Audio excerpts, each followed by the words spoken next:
This is the Cutting Edge and IRFM there with you. And next Wednesday, yes, in the year 2019. Mr. Burning Space hardly, well, he hardly cover tune. But there was a group named the Grateful Dead. I don't know how much I know about the Grateful Dead. Them come back and perform one festival down a Mobile there, where them used to call the Bob Marley Center there. May I tell you? Well, anyway, the lead singer Jerry Garcia. Now, this is one of the only tune I stand to be corrected that Burning Spear actually cover from a group. Here we go. As we have said, this is one of the only tune I know the Burning Spear cover from the Grateful Dead. A group, one of the biggest rock group ever. Grateful Dead. Yeah, this is the Cutting Edge on IRFM. Today is the 9th. Today the 9th, yeah, well. You know, on the 7th, we should talk about the 6th first. On the 6th is Kojo birthday. That is Kojo the Maroon, so-called. They will like say Maroon still, but so it go. On the 7th is Orthodox Christmas, them call it. Now, I will heap of one narrow it down to Ethiopian Christmas. I want to tell the one them, you know, that the 7th of January, so-called Christmas, and the 25th of December, so-called Christmas. The only difference, you know, is that a group, a church, separate themselves from the Roman Catholic Church and decide, say, them are going to do it according to them tradition on the 7th of January. No, I don't know how I hear some Rastaman call it Rasmus. I don't know what the hell they're talking about, Rasmus. Or Christmas, Rasmus. It's the same confusion. I don't care what nobody wants to say. It could have come from Ethiopia a little more, or Armenian a little more, or Greek Orthodox a little more. It's the same confusion. They must celebrate a mythology. A mythology is being celebrated. So it still creates that confusion in the consciousness of the people. Because whether you is Armenian, Ethiopian, Greek Orthodox, all of them derive from a mindset that is there to control the people. So they create all of these little diversions and dangle some carrot in front of us so that we feel that what they tell us is what we know. But we're going to keep repeating it, you know, because the things that we believe we know was taught to us by people who believe them know. We don't know that. We have to know for ourselves, you know. Belief gone through the window. Knowing is what we are work with. Bag of tricks. Bag of tricks. May I tell you, the Congos featuring Cedric Martin. Well, you know, years ago,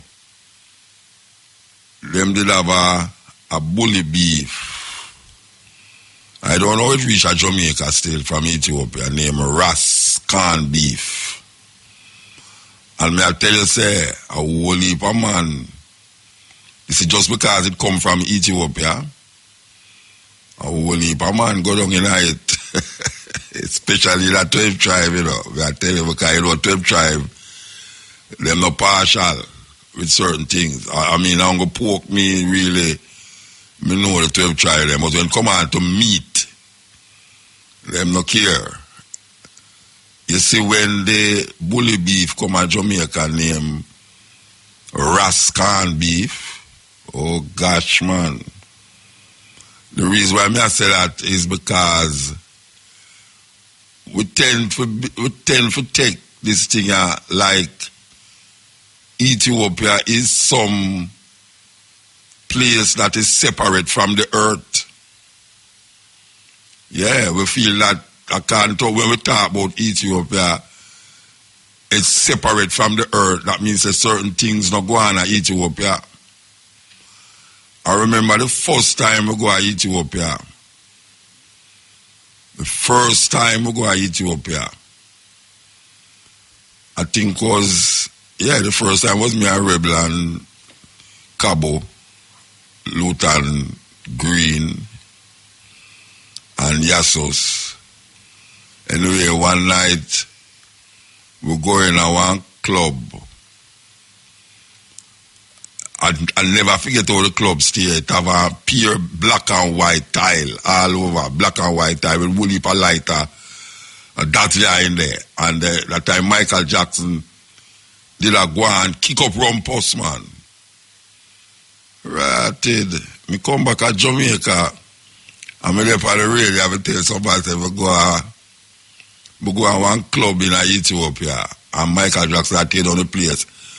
Some Rasta man begs with me, call me, and ask me, what that me talk about? If me talk about Michael Jackson playing at Zion, me say, what you talk about, Bridget? Me say, oh, like the man them want burn me out, you know, like say me no Rasta, because me come talk about me go to one club where Michael Jackson play in a Zion. Can you believe that? That is how far the delusion there, you know. Yeah, man, it terrible. So sometimes when a man feels say him get away from the illusion that was spread, him fall back and see him illusion that him create for himself. Like when me hear a Rasta man dead, me hear some Rasta man that say, well, I'm gone to Zion. And I wonder what the hell them talking about. I never know, say, when Rasta dead, them go to Zion. I thought Zion was in Ethiopia at one stage. I thought it was in Israel. That land where them call Israel, as a matter of fact. But that is how people create illusion. When them feel say them come out of one illusion, them gone into the next illusion. That Rastaman dead and gone to Zion. I never hear no Rastaman did a talk say him have to dead for go to Zion. That is why I hear Christians say him have to dead for go to heaven. But now I hear Rastaman that say when him dead, that the Rastaman who dead say it. But when I hear Rasta dead and him say, well, give thanks, him live him life, him gone to Zion, I say, what the hell is happening here? Because I never come side Rasta to come talk about Zion is a place where dead Rasta go. No, sir. That's why I don't use those terminologies about Zion and all these things. Because Zion, the physical Zion, is a tourist attraction right now. Ask Rebel. Tourist attraction, the Mount Zion, the city of the great king, that them say his foundation is in the holy mountain. The Lord loveth the gates of Zion more than all the dwellings of Jacob. The reason why I love the gates of Zion, and the man who was writing that, which was the chief musicians and all these things, is because that was where David sit down. And that's why the Lord loveth the gates of Zion more than all the dwellings of Jacob. Jacob is the 12 tribes. Him separate Judah from all of the tribes them. But I hear Rastaman talk these things and I say, so wait, that's so deep the illusion and so deep the madness is. So I come round here now and I hear some man talk about Rasmas. The 7th of January is Rasmas. I would have prefer celebrate Kojo birthday, you know. Believe you me. I would have prefer celebrate Kojo birthday. Put me down as saying that non-apologetically. And even though we know where these so-called maroon did, which right now we don't have to give them faith. Yes, them have to go come to some form of something. Because most of the rebellions that took place in Jamaica was quelled by these so-called people call themselves maroon. Yes, and even in latter days that were not long ago in my lifetime, yeah. Mr. Lord Portland come at Jamaica. In a Portland. Lord Portland, Portland was named after a European name, Portland. Lord Portland come at Jamaica and the so-called maroon, them re-sign the declaration. Then over the years, them never know. A trick, them get trick. Them never get no trick. Them know where them do that sign. Them never get no trick. But it's not that we really content with. We are content with how people create illusion. On top of illusion to satisfy them need to get rid of something where them fees keep them down. And then them create something else where keep them down even more. It sounds like madness when I hear a Rastaman I say Ratsmus. What the hell is Ratsmus? Don't birthday I know about in this context where I work with you now is the 23rd of July, 1892. That is no Rasmus story, and neither the 7th of January is that no Rasmus story. I don't know that. I don't know, I never come in a Rasta come here. Rasta. When I sit down with Rasta, I hear them talk about Rasmus. And I call Haile Selassie birthday Rasmus, and I call the 7th of January Rasmus, and I celebrate. I never come in a Rasta, come here, Rasta celebrate the 7th of January. When I go to Kingston, but the reality is that the thing is deep, man. The thing is so deep. And the trick them just pile on top of it. That is scary. It's scary, very, very scary to hear certain things that talk.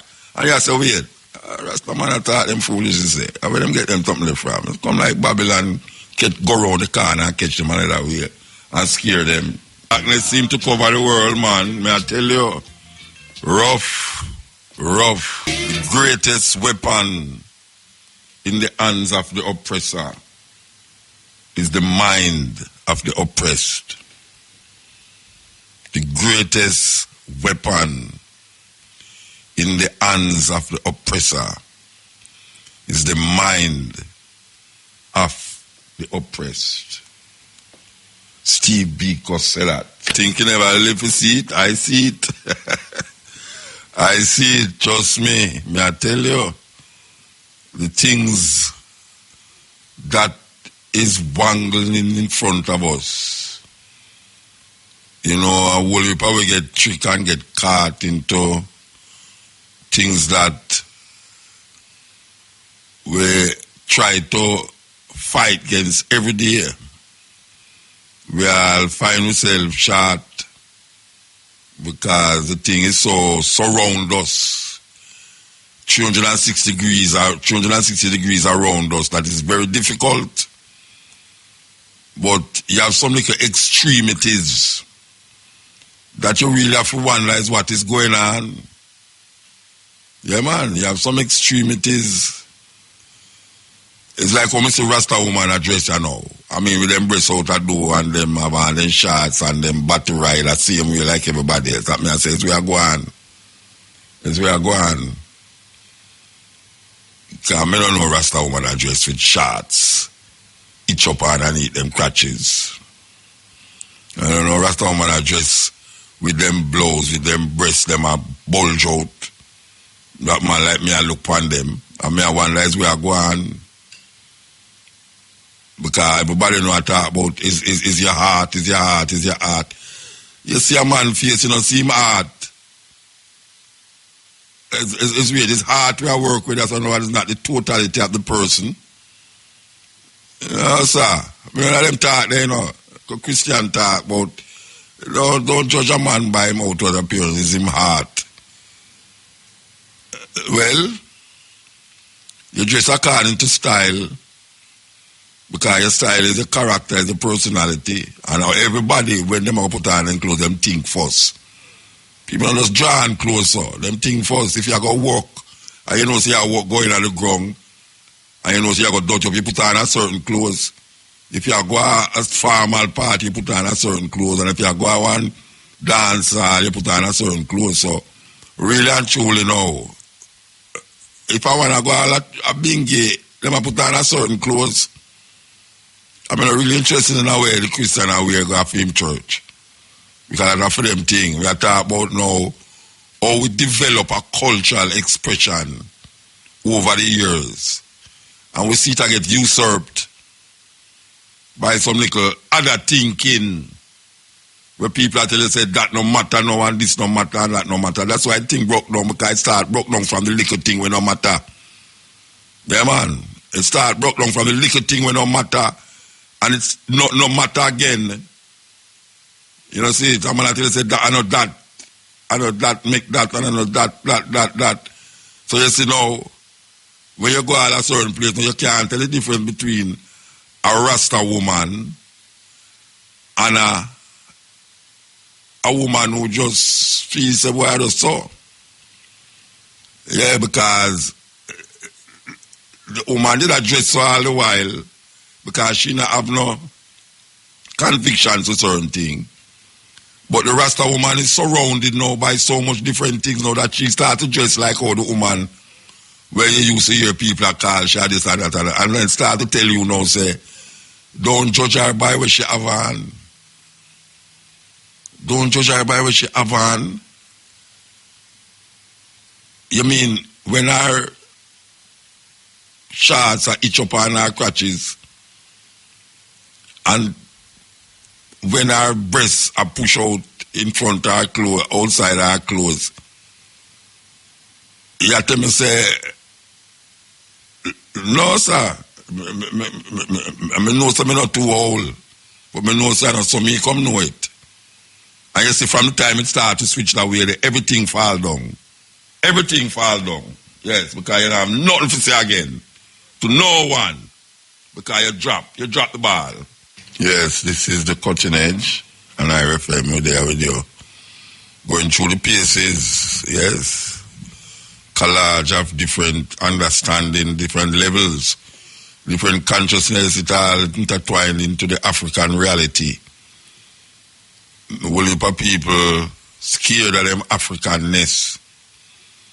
But we will not relinquish saying it over and over and over and over and over and over and over. We spend most of our life speaking on the radio, well, not most of my life, still 20 odd years on the radio, trying to get African people to wake up. Well, when I go say nobody no wake up, or when I go say, you know, nobody now listen to me. Because we could not talk so long and nothing happen. No, man. That's impossible. That would be impossible. So we'll talk about the different things now where we say, where people create for themselves, like the Naya Bingi. You know, the Naya Bingi is a woman from Uganda. And the Naya Bingi they have nothing to do with Bible and Christianity and everything and all these things. Naya Bingi is women chanting and man chanting for get rid of the British colonial masters out of Africa. Now, there was a time in history where them said the Haile Selassie was the head of the Naya Bingi. Them used to spread it around, says Haile Selassie is the head of the Naya Bingi, where these people is savages. Where we know say nothing never go so. We are talking about in Africa, we are talking about, not Jamaica. Now, when we just cite Rasta and go a Bingi, Naya Bingi, we never hear nothing about no priests and no churchical tabernacle and, you know, whole heap of Bible reading and all them things there. I just pure fire, bun and drum a chant all 21 days with the Bingi. Them teams that we don't have nothing else to do, we go a Bingi with a whole stack of food and you go in the Bingi and you see man plant. Man usually plant food just to reach the next Bingi. Serious thing we attack. So now Bingi was no priesthood and all these things. I just said that day we see that start happen to say you have all Naya priests in a Naya Bingi and what the hell priests coming in a Naya Bingi? Naya Bingi is not a church. Naya Bingi is not a church. Go forward into the Rastafari reality. I also say Naya Bingi is not a church. And now the church are priests are secret societies are priests. Well, a church. But we develop a system you know where we think so we are change, but we not change. The more change, the more it remain the same. Because man afraid for burn certain things again, burn certain things in a Naya Bingi now, because if you burn it also have some man come tell you say, no, you can't say that. Especially if all white people say that. If all white people say look at the big guy say, for your burn white boy, so man begs. Man get embarrassed.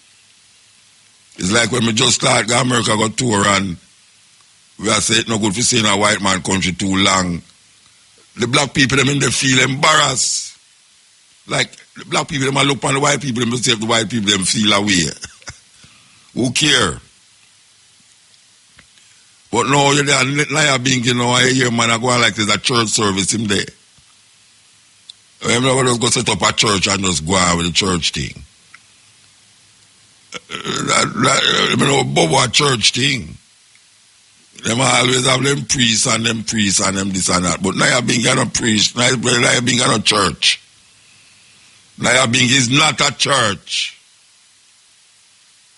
But you have man who turn it in a church, you know. Yes, man who stand up run fire and burn fire again. The fire come like a background. Naya Bingi now is stand up round in a tabernacle and Bible open up and man a chant Psalms and a talk about priesthood and all them something there. And so we know Naya Bingi. And so we know Naya Bingi. So the thing get away twisted. Yeah man, it get twisted. It get twisted. That way I say just like some man locks. Where them twist up. This is the cutting edge and IRFM. Hello, I'm Jared Taylor with American Renaissance. Most people think that the United States was, from the very beginning, dedicated to the idea of racial equality. Yes, they say there was slavery and segregation, but we were always working to fulfill the promise of all men are created equal. Of course, Thomas Jefferson, who wrote those words, was a slaveholder who didn't think the races were equal at all. But that phrase from the Declaration of Independence will haunt his memory forever. Not many people know that in 1776, there were black slaves in all 13 colonies and in the entire New World, from Canada to the tip of South America.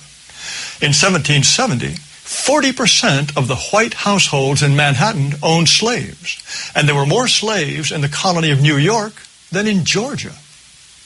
9 of the first 11 presidents were slaveholders. The 2 exceptions were John Adams and John Quincy Adams.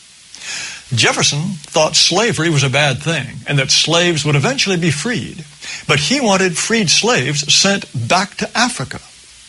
There's a quotation from him on the wall of the Jefferson Memorial that goes like this: "Nothing is more certainly written in the book of fate than that these people are to be free." Well, in the original, Jefferson didn't stop there, adding, nor is it less certain that the two races, equally free, cannot live in the same government. That part has been conveniently forgotten. He wanted blacks deported and separated from whites so that they would be, and I quote, beyond the reach of mixture. James Madison agreed. He wanted the U.S. government to buy up every slave and deport them. After he served as president, he ran the American Colonization Society, which was set up to send blacks back to Africa. At the inaugural meeting of the society, Henry Clay explained its purpose, quote, to rid our country of a useless and pernicious, if not dangerous, portion of the population. Some of the most famous early Americans were not just members of the Colonization Society, they were officers. Besides Madison, there were Andrew Jackson, Daniel Webster, Stephen Douglas, William Seward, Francis Scott Key, Winfield Scott, and John Marshall. James Monroe worked so hard to help freed American slaves leave the country and establish Liberia that grateful Liberians named their capital Monrovia in his memory. The founders wanted blacks out and whites in. After the U.S. Constitution was ratified, the very first United States Congress had to decide who could be an American. They passed a law that said only, quote, free white persons could be citizens of the new country. Blacks couldn't be citizens even if they had been living in the colonies for generations. It took an amendment to the Constitution in 1868 for blacks to become citizens. And American Indians didn't finally become U.S. citizens until 1924. From colonial times on, there was strong opposition to mixed-race marriage. Massachusetts prohibited miscegenation from 1705 to 1843 and repealed the ban only because people thought it wasn't needed. They thought the idea of mixing was so repellent that no one would do it even if it were legal. Of the 50 United States, 44 at one time had laws prohibiting interracial marriage. White people did not want blacks to vote. In 1855, there were 31 states in the Union, but blacks could vote only in 4. All of them were in New England, and together they had only 4% of the total black population of the country. The federal government made sure that blacks couldn't vote in the territories.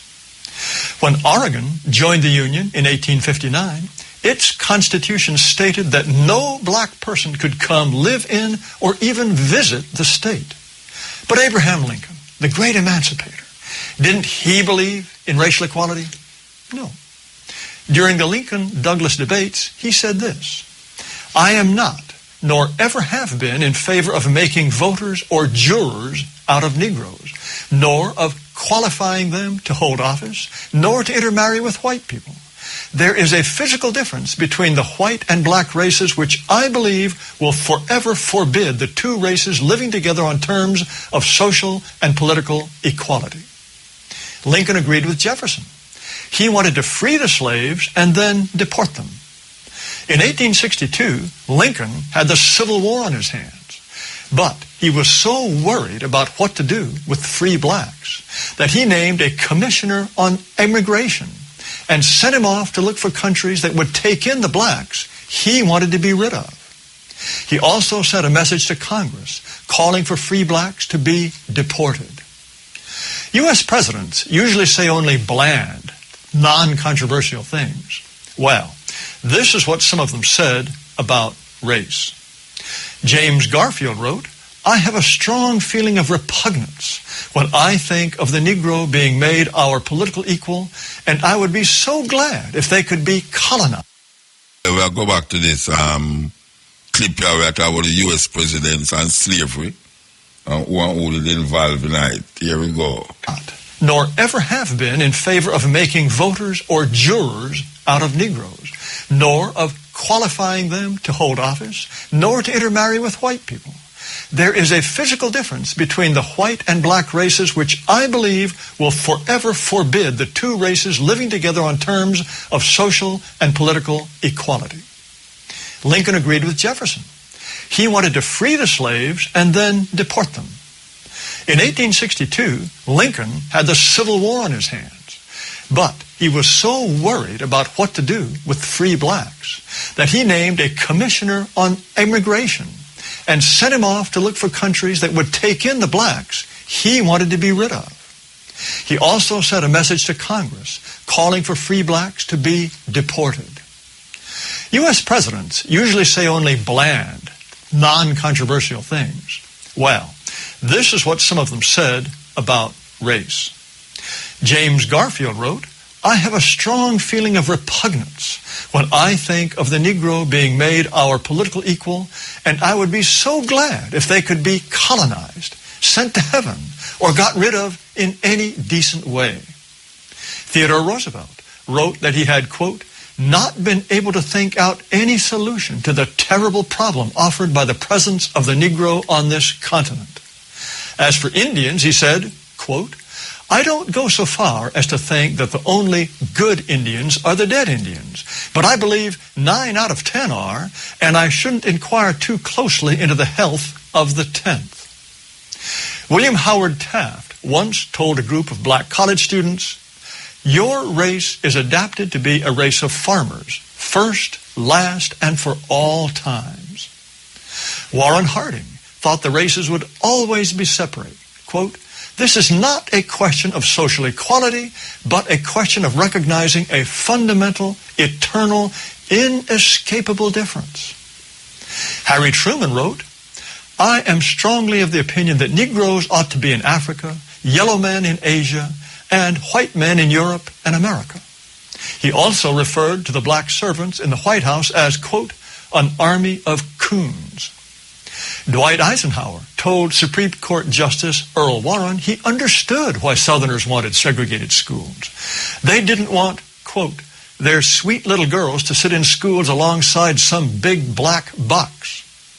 He said that what he regretted most about his 8 years as president was sending federal troops to Little Rock, Arkansas to enforce school integration. It's not until John Kennedy, elected in 1960, that we have a president with views on race that just might be considered acceptable today. Because now, of course, we are supposed to think that race doesn't even exist. And even if it did, it would be immoral to base any decision on race. As I think I've made clear, this is a very recent way of thinking. From colonial times right up through the mid-20th century, virtually all white people believed race was an essential part of the American identity. They understood that people of different races are different and build different kinds of societies.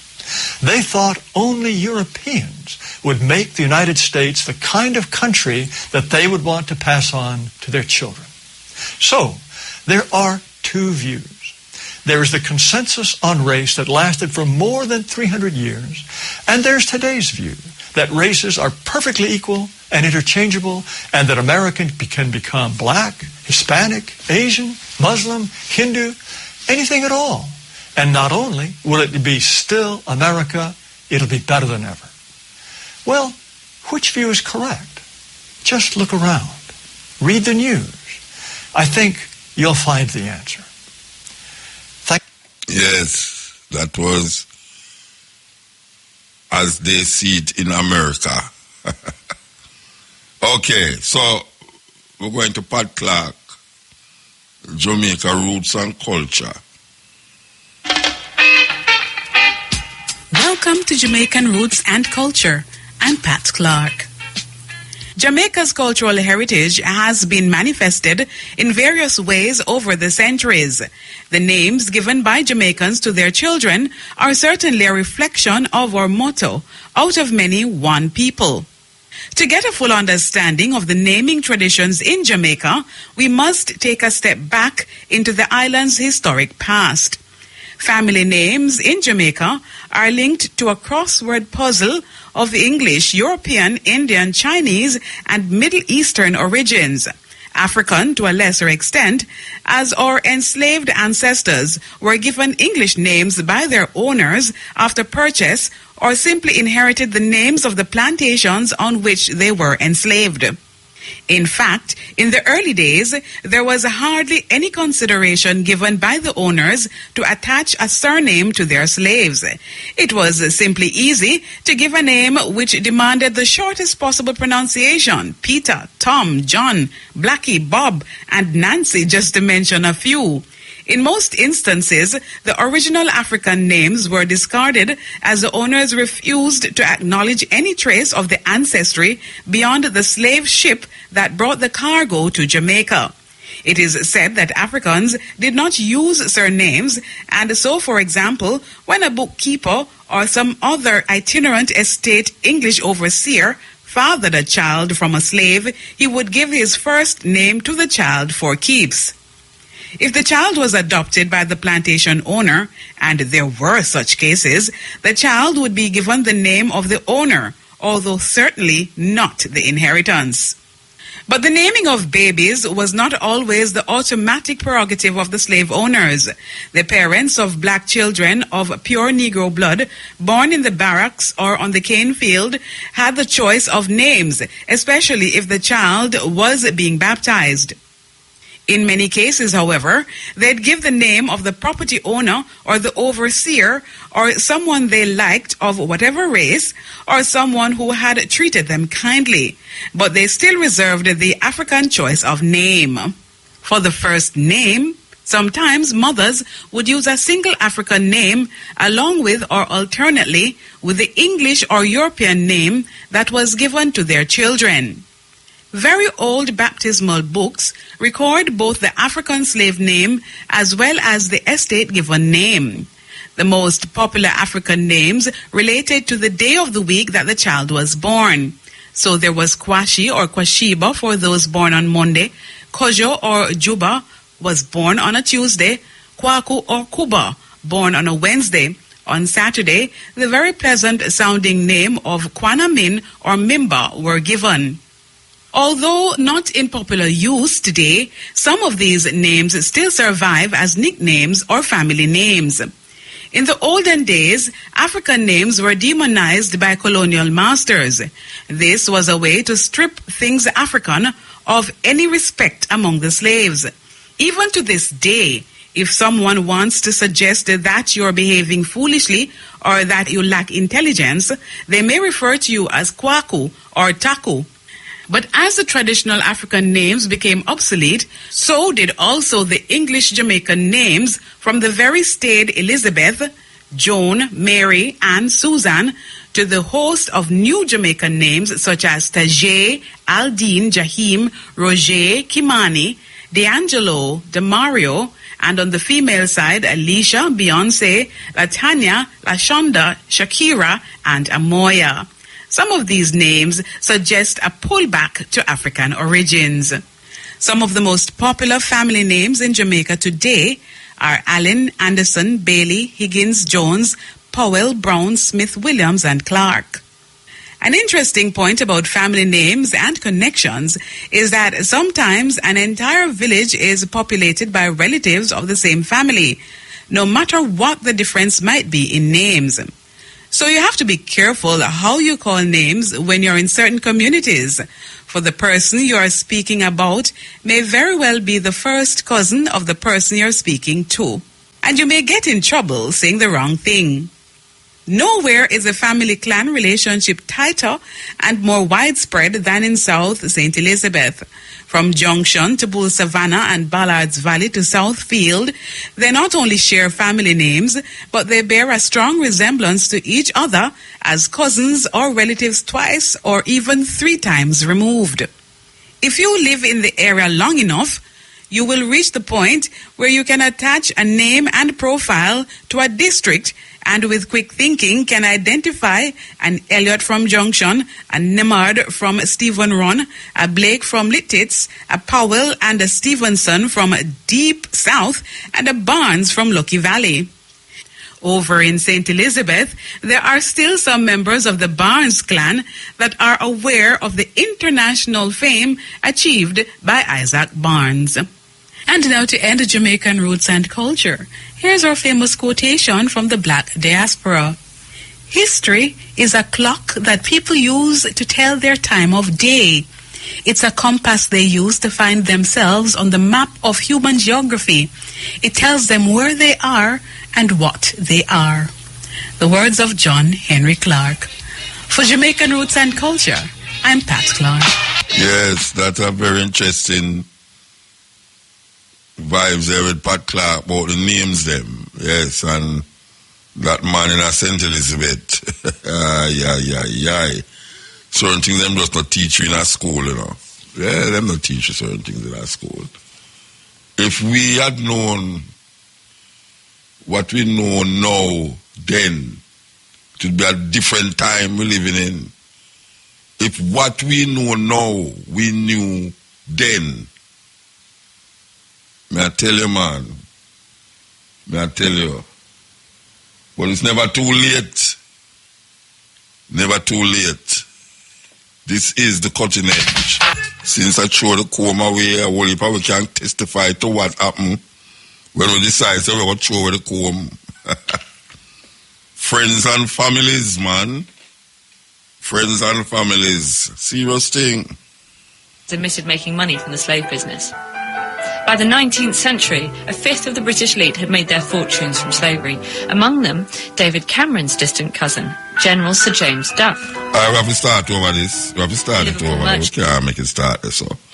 And that's where it's supposed to start. And yes, so it's supposed to start. But one of the people in here are going, yes. In the 18th century, British merchants shipped around 3 million people from West Africa across the Atlantic to the Americas and sold them into slavery. They made £4 trillion from the unpaid labour alone. Portugal and Holland pioneered this slave route. Britain made a national fortune from it. Much of the Britain we know today was built with slave money. Ports, cities and canals.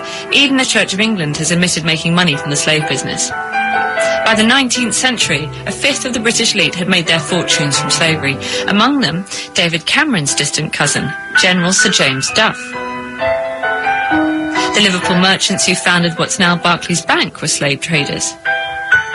In 1833, when slavery was abolished, slave owners were paid £20 million in compensation for their loss of property. That's £2 billion today.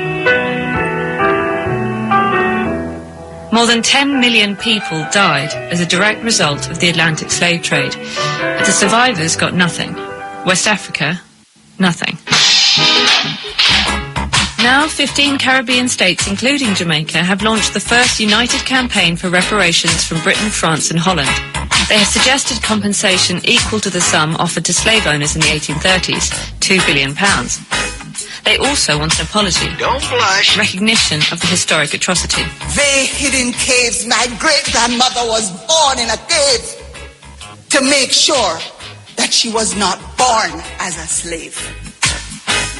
And that is what Britain perpetuated. But the British government has refused to give either.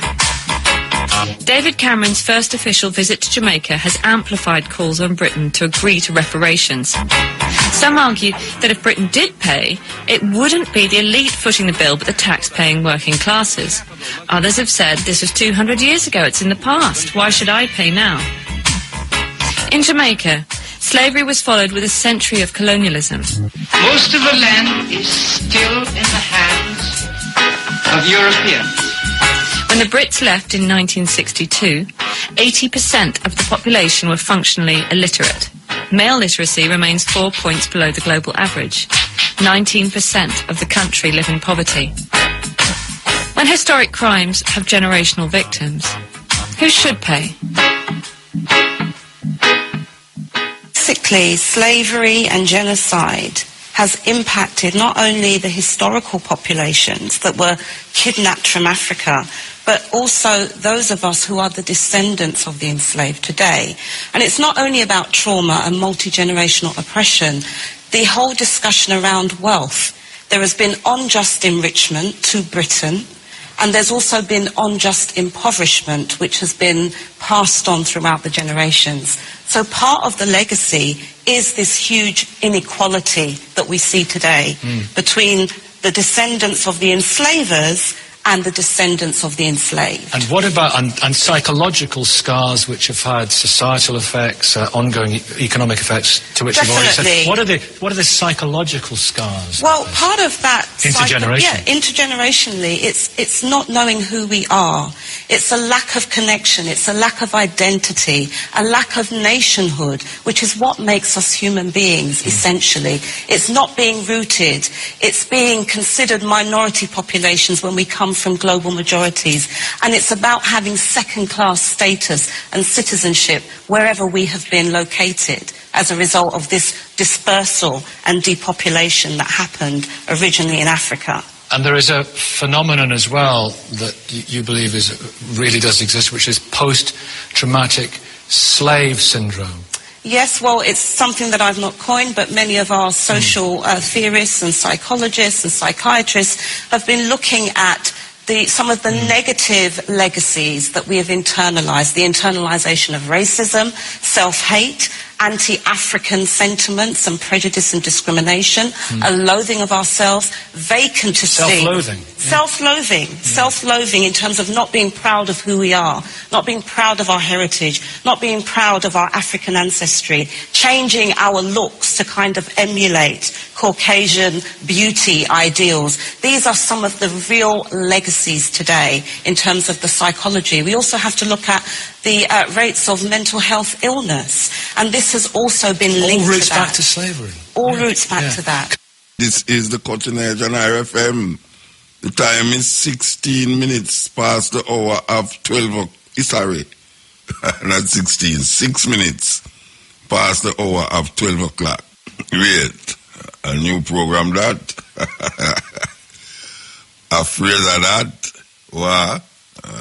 Yeah. This is the Cutting Edge. We are continuing the journey into the mind of the people who relaxed, very relaxed, and don't understand that when you sit on the earth and move still, yes, you need to get up. If you is not a part of the solution, obviously is a part of the problem. That is cliche talk. But I want them to know, say, all Africans is responsible for the liberation of Africa. All Africans. Whether they're upon the continent or whether they're in this part of the world, yeah.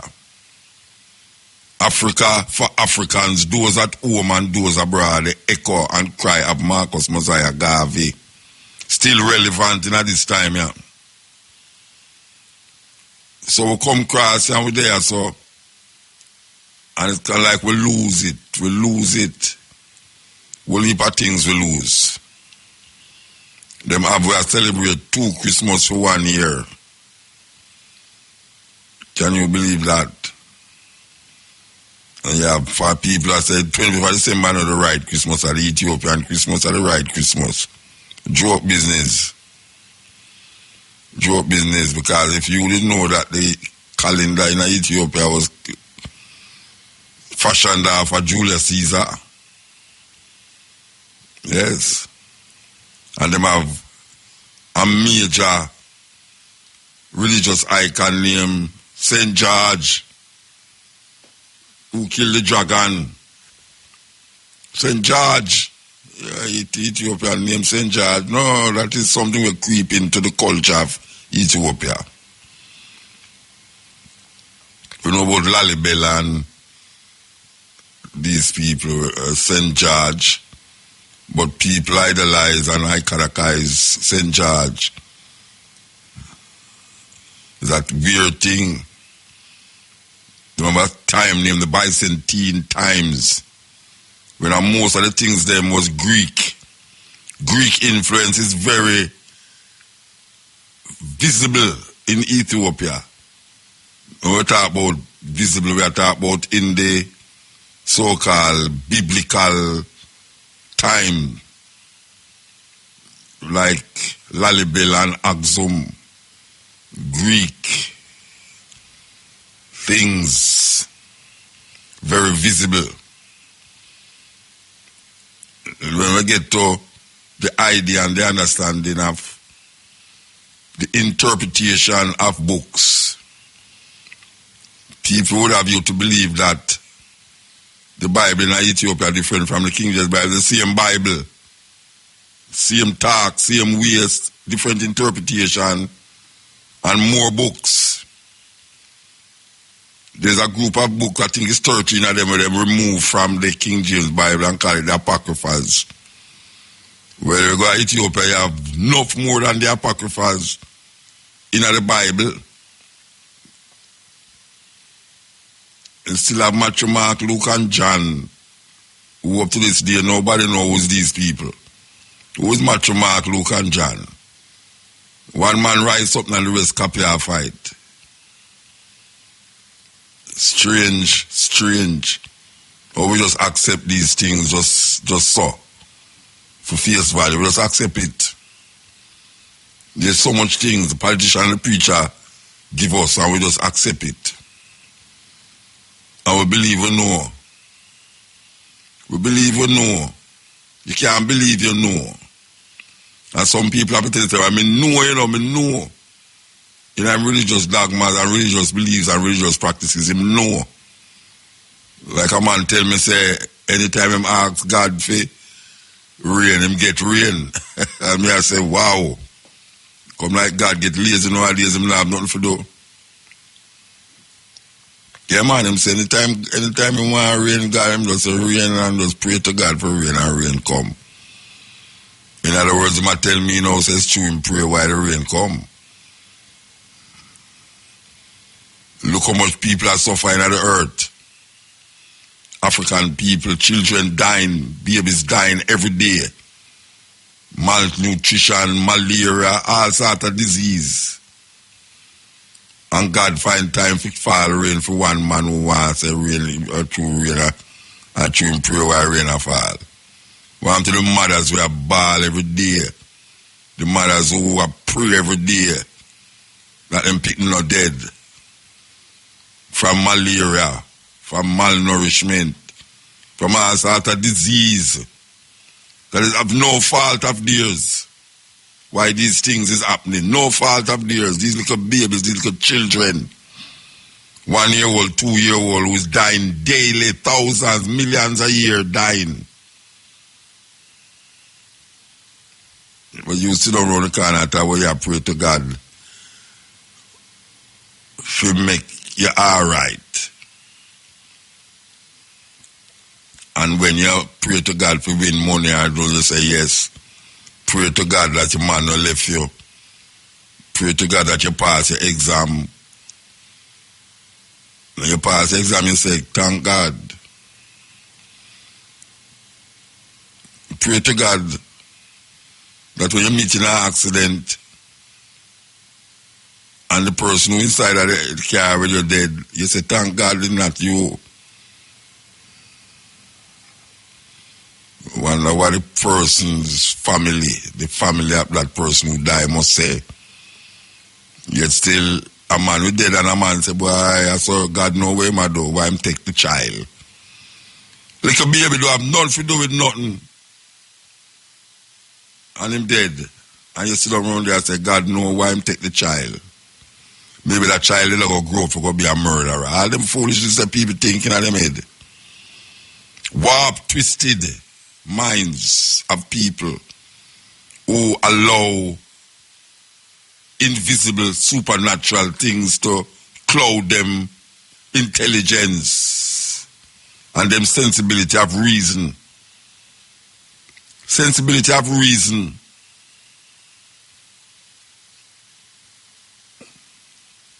Man, pray for see another day. You have thousands of people will not see the next day. Of no fault of their own. Look how much mothers crying for them children who them lose by gunmen who kill people and then say, it's God save him from not dying from a man gunshot because him kill one man with a gun and him never get shot at the time when him shoot the man. Him say, God dey on him side. Look how much men go to war every day, them war. Nation fighting against nation. How much people die in Afghanistan, in Iraq, in Yemen, and all the other troubled areas where them talk about children dying every day from drone strikes, from bombs. All these people who die, most of them was praying to God. And the people who dropped the bomb was praying to God too. That's strange thinking, strange thought. The man dropped the bomb and said, yes, see it there? God. The man who they underneath the bomb, him did a pray to God to Allah Akbar. Him shout before him blow up a place or blow up himself. Everybody believes that for them God is the God. So the man said there's no other name that man can be saved but through the name of Jesus. But I think when we find out so no man never named Jesus, we might talk about in the Bible. But a man configure history into make it become what he wanted to be and show it out there to the people them and make the people them feel say, look here, you're dead, you know, if you don't deal with that, you know. But you have been dying for 400 years, you are dying. Your ancestors die. And the guys, them who give you it is benefited from it and is living a life quite comfortable too. And their children, living sweet and nice life. Them can afford to go to the best hospitals and eat the richest food and wear the best clothes. And go to church every Sunday and pray. Look at the difference in houses. Look at the people them who rally every day in them fineries. Them shoes where abund them on them foot. Them ear pressed down on them neck back like what? Them gone to church to go get some blessing from the Lord. And when them done, them go right back into the poverty and the torment that them find themselves in before them go to the church. Same people them go to the politician meeting and expect to get better every day. And then them go back to them yard in the same poverty-stricken places. The zinc fence and the leaking house, no water, no light. And gunshot of fire in them ears every night. But them pray every Sunday. And them pray every day, every night. Some of them, when them go to them bed and wake up every night, man, when them pray, them say, thank God for making me see another day. And then them son is missing. And them little girl is missing. And I say, where is my daughter? I cannot find my daughter. My daughter is another statistics in the how much hundreds that die every year from men who rape them. That little girl go to church every Sunday. And the mother hear that and start to bawl and cry. The pain of her daughter raped and murdered at the same time. Raped and murdered. But what she going to do now? More than go back to church again the next Sunday and have the sympathy of our church sisters and third brothers and the preacher. But the pain still linger. Because she pray every day. And she never knows that it'll reach her doorstep. The gruesome murder of her daughter. The gruesome rape of her daughter from a man who might be in the church too. that man, same man might be in the church too, praying every Sunday too.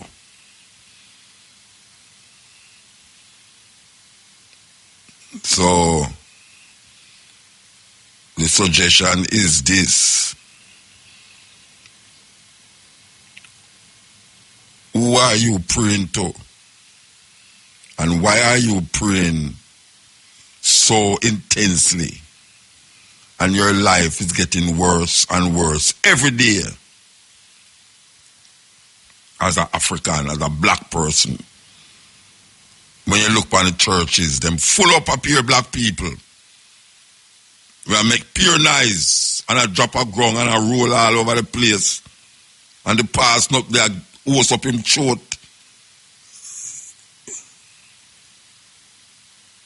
And in the name of Jesus, the suffering continue. Because there's a better place that we are told that after we die,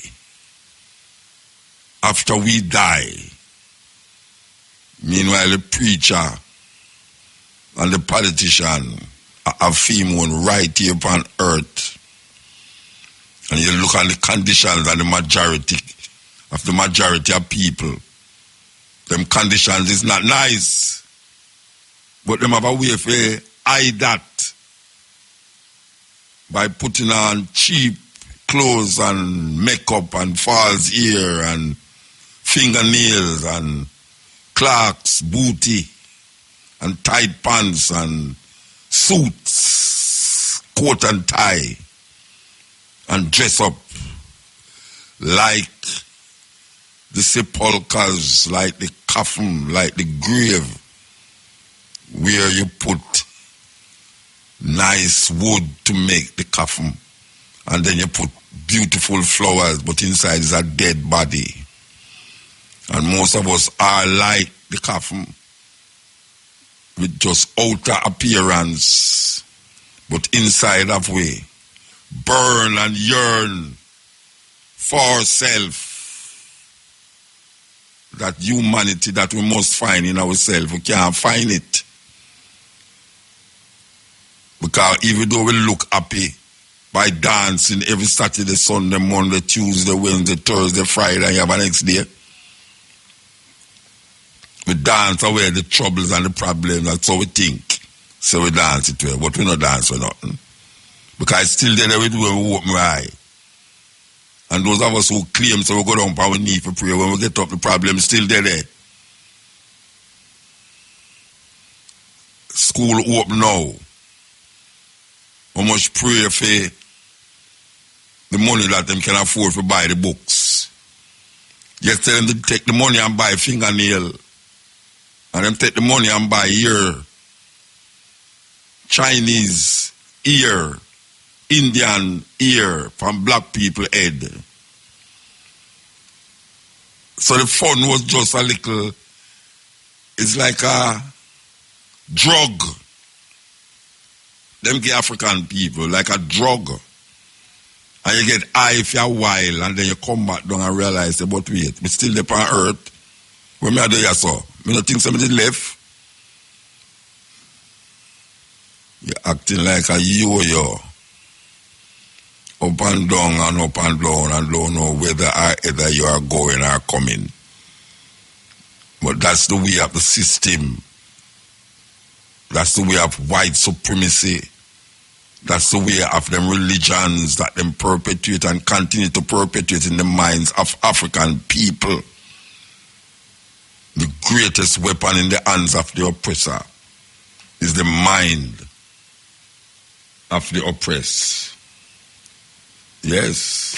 Yes, that's a serious thing. Driving a fancy car and still live behind the zinc fence. Still living on the koala and the swallow and the walla. The pocky. That must. I'm going black people do them things there, you know. Yeah, man. Them prefer have a pretty car than a nice house to live in. That's when them drive down the lane and park it. Everybody can see it, and them call that progress. And when you're going at them house, them have the TV on top of the fridge. That is really something else. Them mother live in the same filth where them did live before the nigger buy the car. Pretty car too, expensive car. The girl just said a while ago, you can have a brand new Mercedes Benz and your mother still living at the projects. For those of you who know what the projects are, it's a similar thing to the ghetto. High-rise buildings where black people live in. Terrible. Terrible. And grandmother lived till she had 90. And she bury all her grandpicnic them. Especially the man them, because the man them turn out to be gunman and criminal. And either them bridging them, shot them, or the policeman shoot them. And for those of us who don't get shot by police, or don't get shot by a friend, you're having a dose of food that is slow poisoning you. That your days will be numbered. As a teenager in the 20s, you look on all 50 and say it's old people that. But most youth in that age would not go and live to 50. Not going to live to 50. Because the amount of disease, you go in at the hospital now, children hospital, look where you see the people them, it's like war zone. War zone. Children hospital is like a war zone. The amount of little people that will sit down there try get service, not to mention those who are laid down in there. For some little disease where you wonder how them get it. And it's the same people them who pray and pray. And no matter how them pray, them still get the youth them, the things them, to make the disease come upon them. But them want to go to heaven. But them don't want dead. What if a people, you say them want to go heaven, but them don't want to die. If heaven was such a good place to go, everyone that take a shortcut, stand up on the highway. Just stand up on the highway. It's a weird thing. We're still in slavery. We're still in bondage. The greatest weapon in the hands of the oppressor is the mind of the oppressed. Yes, so I heal up this one here, you know. I heal up this one here because we're there in the Bob Marley vein, you know. Yes, we're there in the Bob Marley vein. So, them song here create vibration all over the world. Whether it's the rhythm or the lyrics. But we know, say, this tune that we have a play is really Bob Marley rhythm and Marvin Gaye lyrics. Yes, Bob Marley rhythm, Marvin Gaye lyrics. So, here we go again. Power of science and technology, man. May I tell you? Cover version of Burning Spear song. Here we go. The Zambian government, Bishop, sold the copper mines in northern Zambia to an outside consortium for $25 million. The copper mines for $25 million because they couldn't manage to keep them. The company that came in and took over the Zambian copper mines in 3 months made a profit of $75 million. They did not pay the Zambian government up front in cash for the mines. They were going to pay them over a period of time. Here we have this company that has an understanding of how things work, raised the money at the government's expense, took money that the company should have, the government should have been making, and gave it back to the government and said, we paid our debt in full. And give them now 0.006% of the proceeds of copper mining. When right outside the door there's people in poverty, people in not eating, people ignorant, people dying, high levels of AIDS. And what's the deal? Churches are full, people are praising God, Africans pray all night. Prayer is not in the success equation. Prayer is in the revelation equation. Decision making is in the success equation. You have to make a decision and be sound. We have to be disciplined and make sure we go and get what God has called us to get. You can be full of the Holy Ghost, but you can still be ignorant. But as for me and my house, I will get understanding.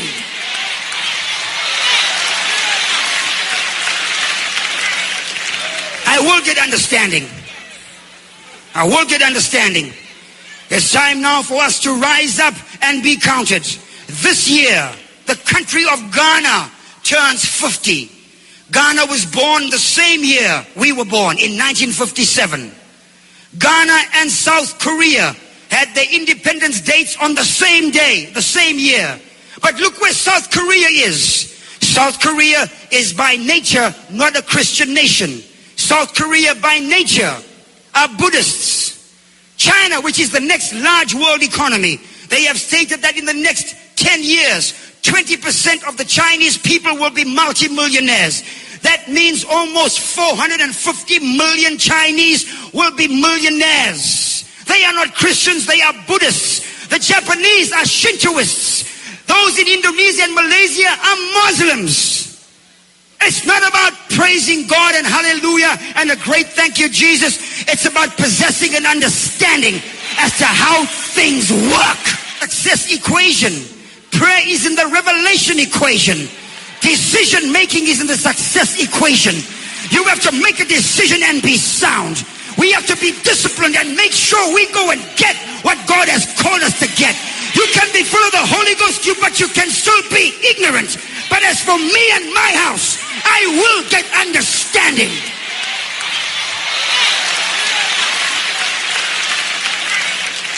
I will get understanding.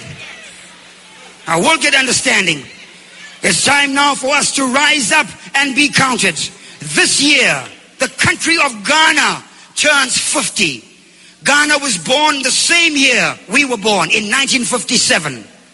Ghana and South Korea had their independence dates on the same day, the same year. But look where South Korea is. South Korea is by nature not a Christian nation. South Korea by nature are Buddhists. China, which is the next large world economy, they have stated that in the next 10 years, 20% of the Chinese people will be multimillionaires. That means almost 450 million Chinese will be millionaires. They are not Christians, they are Buddhists. The Japanese are Shintoists. Those in Indonesia and Malaysia are Muslims. It's not about praising God and hallelujah and a great thank you, Jesus. It's about possessing an understanding as to how things work.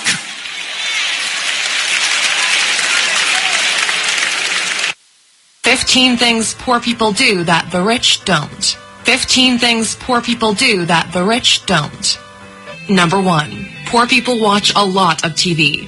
Let me put it this way. If you have the time to watch reality TV, you're probably poor. It's always amazing how much time poor people waste on meaningless television. It's one of those distractions that grabs you and doesn't let go. If you know which celebrity is dating who, and if you're watching TV shows every week as the episodes come on, if you have a favorite news channel, you're probably watching too much television. Hence why your life is the way it is. Let us explain. Celebrity gossip and buzz offers no value to your life. It only serves the celebrities. Rich people aim to be on TV instead of watching it. You might say, but Alux, I'm watching The Big Bang Theory, which is a really funny show, and it helps me disconnect. That's exactly the issue. You disconnect from your problems instead of dealing with them and getting them out of the way. There are rare occasions where, in the words of John Lennon, time you enjoy wasting is not wasted time. But really think about it. Should sitting inside watching a screen be something you really enjoy doing? Before we move forward to the second thing poor people do, let me explain what we meant by having a favorite news channel. You might say that the only good reason to watch TV is to be aware of what's happening in the world, staying informed. The problem we're seeing with this is that TV stations are always biased in order to fit their own agenda. Instead, use the power of the internet to get a quick glimpse of what the world is like today and move on to do your own thing. Number 2, poor people eat fast food. Health is really important, and many poor people have no interest in knowing what's in their food, what an actual healthy meal should look like, or barely know anything about nutrition. Poor people are blasting their brains with large quantities of sugar and fats with no nutritional value. They are actively ruining their bodies, and as an effect, they cannot perform at 100% of their potential. If you're not healthy, all aspects of your life are directly affected. You'll suffer physically, mentally, professionally, and even romantically. Number 3, poor people buy clothes or products that are on sale. Let me put it this way. The only thing you should buy on sale are stocks. While poor people are looking to conserve or stretch the little that they have, the rich are focused on increasing their incomes. Just think about it. The clothes that end up being on sale are the ones that people who could afford to pay the full price didn't want. By buying clothes on sale, you're just making sure that you're looking exactly like someone who can't afford to pay the full price. Number 4, poor people wake up later than rich people do in their early years. Poor people are often lazier than the rich in the early days. We know that some of you will be bothered a lot by the previous statement, but statistically, it's the truth. Someone who used their youth to grow themselves is a lot less likely to remain poor later on in life. Instead, if you wake up late, don't educate yourself. Waste time on meaningless activities. At one point, you'll find yourself so far behind what the world needs from you that you'll end up miserable. The paradox is that people who do not focus on growth in the early days end up working a lot harder with little success rate later in life just to stay afloat. We've done an entire series on inspiring people on our channel, and almost all of them, Bill Gates, Elon Musk, Warren Buffett, and more, wake up early. You can check the series out in the top right corner. Number 5, poor people are really into sports. The truth is, unless you're a professional athlete or an owner of one of the teams, there's really no reason for you to watch sports. It's the same with television. It's escapism from your current reality. Think of it like this. You're putting yourself in a position where you as an individual have no impact on the outcome of the game. Zero impact. This behavior then sticks with you, and you end up being a spectator in life instead of being a player or an owner. And that's when you start criticizing other people when you yourself haven't done anything better. Number 6, poor people don't shower as often as rich people do. Initially, we thought this was just a made-up fact, but it turns out to be true. And amazingly, it explains a lot when you really think about it. Most of the jobs today are in the service industries, where human contact is a must in order to have a successful exchange of value. People who don't have good personal hygiene will, in time, be less successful than their counterparts. People tend to trust them less. People want to spend less time in their presence, and all of this has ramifications in their personal life. If people don't like you and don't want to be around you, what kind of partners will you attract? Exactly. It might seem ridiculous, but the first step to success should be an early morning shower. Number 7, poor people blame others for their misfortunes. How many people do you know that have some sort of excuse or blame other factors for not being successful yet? There are some things that are out of our control, but 99% of your life is on you. Remember that you are in charge of your life. You are in charge of your relationships. You are in charge of your health. You want these to change? Do something about it. Life is not what happens to us. It's how we react to what happens to us. When something bad happens, the poor choose to victimize themselves, while the rich look into it, study it. They seek to find out what happened, why it happened, and how they can protect from it in the future. While one assumes the position of vulnerable victim, the other uses it as a growing point. Number 8, poor people have no money saved. One of the differences between poor people and the rich is that the former don't get ready for what's next. Having money put aside allows for growth. Let's say something bad happens. If you have money put aside, the problem is solved and you can resume your life. If you don't and the situation is urgent, what do? You either liquidate an asset like your car, house, etc., or you can take out a loan. For the rich, when the situation is over, they're left in the same position minus the savings. While for someone who's poor, their lifestyle has been dramatically hit or now belongs to the creditor. Now, let's look at the exact opposite. An opportunity arises. Those who have money put aside now have the chance to expand their lives while the other can't afford to take full advantage of this opportunity. That's why the rich are growing richer while the poor are getting poorer. Number 9. Poor people use credit cards or take out loans for useless things. One of the main differences between rich and poor is how they make use of credit. The rule is simple. If you take out a loan to buy something that doesn't generate more money than the loan, don't take it. It's that simple. You should only use credit if what you'll be using it for is an investment. Want to take out a loan for a large TV? Don't. Want a loan to buy that new Supreme gear? Don't. Want to use credit cards to get the new iPhone? Don't. Unless you're flipping the Supreme gear for profit, or you're using your iPhone to develop a new app to grow your business, these items should not be on your credit. Instead, earn the money and then spend it. You'll learn more about this on number 12. Number 10. Poor people tend to have more kids and earlier in life. The truth is, kids are really, really expensive. We all know how fun it is to make them, or at least practice making them. But people get stuck up to this point. They don't think it's true. Just to give you a sense of perspective, if you're living in one of the more developed countries, raising a child will cost you approximately $250,000. Because of a lack of education, bad environment, and other factors, poor people have, on average, more children and at a younger age than their rich counterparts. While the rich wait a couple of years until their standards of living improve in order to assure the right environment and prime conditions for their child to flourish, the poor just go ahead with it. Once the baby comes, the struggling begins. Just so they can stay afloat and progress beyond barely surviving is almost impossible to achieve. Number 11. Poor people do not do regular checks with their doctors. We've touched on the importance of health in the past, but this is an especially important point. Poor people do not get themselves checked regularly. Let's say by mere chance you end up having a difficult disease, let's say cancer. If you do regular checkups, you'll discover it in early stages, making the treatment possible at a lower cost.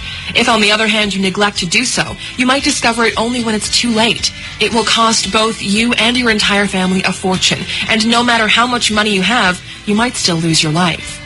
Number 12. Poor people spend money before they get it. One of the biggest dangers in life is spending money before you have it. The second you start borrowing money or acquiring expenses before you're able to pay them, your life starts to spiral down. If you don't have money for something that you're willing to part with without affecting your life, then you can't afford it. Go back to work and then get it. Number 13. Poor people surround themselves with other poor people.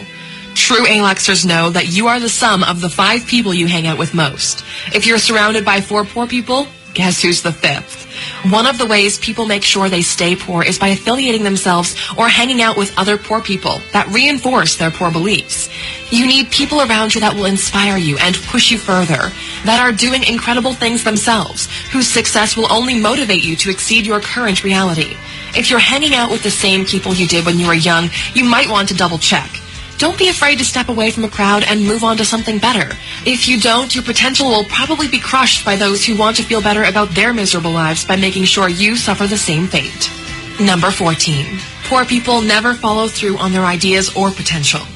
You're not able to control who your parents are, where you were born, or the way society treats you. The only thing you can control is the amount of hours you put into your dream. Every single person alive only has 24 hours per day, and yet some do a lot more than others. If you dedicate yourself to learning and implementing more about what you're passionate about, it's only a matter of time until you reach success. You've heard that 9 out of 10 businesses fail in their first 3 years. Well, do you know how many businesses fail because they never got started? The answer is all of them. If you have an idea, work on it. Put it out. Get feedback. Improve it. Launch again and again and again. It took us 3 years of writing thousands of articles on alux.com before we decided to take the jump and make videos here on YouTube. Number 15. Poor people believe that others should help them reach the top. The world doesn't owe you anything. Nobody does. Believe it or not, you're in this by yourself. You are in charge of what happens in your life. The thing is, everyone believes when they're young that they're going to be successful. But then reality happens. This world we're living in rewards only the best of the best. Those that never quit. Those that keep learning, keep adapting, and understand that nobody will solve their problems for them. Face them head on, and along the way, you might meet people who feel the same way and might share parts of the journey with you. Otherwise, you'll just be a part of that majority that's meant to fail. We know this video was pretty long, but we believe that maybe this video will help you in your journey. This is the cutting edge. So give thanks, give thanks. We will be back here a little more from 2 o'clock to 5:45 with the stepping razor, the art of war. So we're going to play with the last song. And it's going to be the last song no, we're not going to be the last song, but we want to play this for the people them who stay with me and listen. We hope that we said something that can motivate you. So here we go.